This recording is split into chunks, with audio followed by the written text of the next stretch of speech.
présenter Lise Meitner, une femme brillante, passionnée de physique et qui a su marquer la science de manière indélébile. Et pourtant, son nom reste largement méconnu. Comment explique-t-on une telle injustice? Moi, je l'explique en disant que c'est parce qu'elle était une femme dans un monde d'hommes, que c'est parce qu'elle était juive dans une Europe dominée par le nazisme, parce qu'elle n'a jamais cessé de faire passer ses valeurs humaines avant la reconnaissance ou le pouvoir. Quand j'ai découvert son parcours, j'ai ressenti un bouleversement profond, mêlé d'admiration et d'une colère froide, accablée par l'incompréhension. Comment a-t-on pu laisser tomber dans l'oubli une femme qui a révolutionné la science? Comment a-t-on pu l'effacer de la mémoire collective, comme si elle n'avait jamais existé? Ce qui lui a été pris, ce n'est pas seulement de la reconnaissance, c'est sa place, son nom, tout ce qu'elle aurait dû incarner pour les générations futures.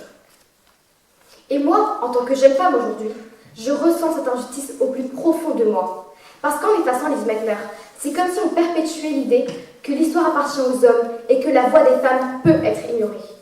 Mais moi, je refuse de me taire, je refuse d'accepter qu'on essaie d'écrire l'histoire sans nous. Lise Meitner est née à Vienne en 1878 dans une famille judo-pratiquante. Très jeune, elle se passionne pour les sciences, dans un monde où les femmes n'avaient même pas accès aux universités. Elle s'accroche, passe ses examens seule et obtient brillamment son doctorat en physique, devenant l'une des premières femmes à le faire en Autriche. Elle quitte ensuite Vienne pour Berlin, afin de travailler avec de grands physiciens comme Max Planck. C'est là qu'elle va rencontrer Otto Hahn, un futur acteur clé de sa carrière, avec qui elle va collaborer pendant plus de 30 ans. Mais dès le départ, elle doit se battre, car cette collaboration ne se fait pas à égalité. On lui interdit l'accès au laboratoire principal parce qu'elle est une femme. On l'envoie travailler dans un sous-sol humide parce qu'elle est une femme, sans salaire, sans statut officiel. Alors que Anne, lui, est payée, reconnue et dispose de tous les avantages. Et pourtant, c'est ensemble qu'ils vont faire des découvertes essentielles en physique nucléaire. Plus tard, Lise est contrainte de fuir l'Allemagne à cause de son origine juive. Bien qu'elle se soit convertie au protestantisme dès 1908, elle reste toujours ciblée par les lois antisémites. Parce que pour Hitler, elle reste juive. Une femme juive. Alors, elle quitte précipitamment Berlin, abandonne ses recherches, sa maison, ses repères, et trouve refuge en Suède. On lui accorde à peine un bureau et peu de moyens pour continuer. Et malgré ça, elle continue à chercher. Elle analyse les résultats que Otto Hahn lui a envoyés. Et là, dans le froid de l'hiver, elle comprend ce que personne n'avait encore jamais osé imaginer. L'atome d'uranium peut se briser en deux. Elle vient de découvrir la fission nucléaire. Une découverte qui va bouleverser le monde de la science. Aussitôt, elle écrit à Anne pour lui faire part de sa nouvelle. Mais quand Otto publie les résultats, il oublie de la mentionner. Elle n'est ni citée, ni reconnue. Et en 1944, c'est lui qui reçoit le prix Nobel. C'est ce qu'on appelle l'effet Matilda, quand les découvertes des femmes scientifiques sont attribuées à des hommes. Ce n'est pas une erreur, c'est un effacement, volontaire, silencieux et ravageur. Et moi, mais je ne peux m'empêcher de penser, mais combien d'autres femmes a-t-on ignorées parce qu'elles ne correspondaient pas aux attentes d'une société dans une société dominée par les hommes? Combien d'autres femmes a-t-on effacées comme elle?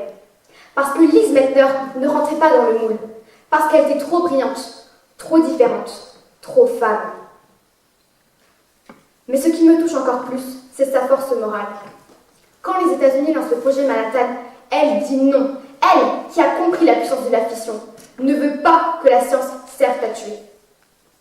Elle croit à une science au service de l'humanité, pas de sa destruction. C'est une femme de science, oui, mais aussi une femme de conscience. Aujourd'hui, on a bien tenté de réparer un peu l'erreur.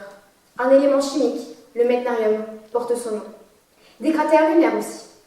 Mais pour moi, ce n'est pas suffisant. Elle mérite mieux. Elle mérite d'exister dans nos mémoires, dans nos écoles, dans les noms qu'on donne au lieu de savoir. Et si nous donnions son nom à notre salle de physique? Parce que cette salle, ce n'est pas seulement des éprouvettes, des tubes à essai et des blouses blanches. C'est l'endroit où l'on explore, où l'on teste, où l'on cherche à comprendre le monde. Donner son nom à notre salle, ce ne serait pas juste un hommage. Ce serait un symbole de justice. Et aussi un message fort pour moi, pour nous toutes. Oui, nous sommes des femmes, et oui, on peut aimer la science. Oui, on peut être brillante, curieuse et ambitieuse, et non, personne n'a le droit de nous effacer. lisent maintenant des peines simples oubliées. Elle est une femme qu'on a voulu faire taire, une voix forte dans un monde de guerre. Et moi, jeune femme, libre de penser, d'apprendre et de choisir mon avenir, je veux qu'on se souvienne d'elle. Non pas pour réparer le passé, mais pour éclairer l'avenir. Et comme l'a dit la chercheuse Margaret Rossiter, qui a mis en lumière l'effet Matilda, ne pas se souvenir des femmes scientifiques, c'est leur voler une deuxième fois leur place dans l'histoire. Merci de m'avoir écouté.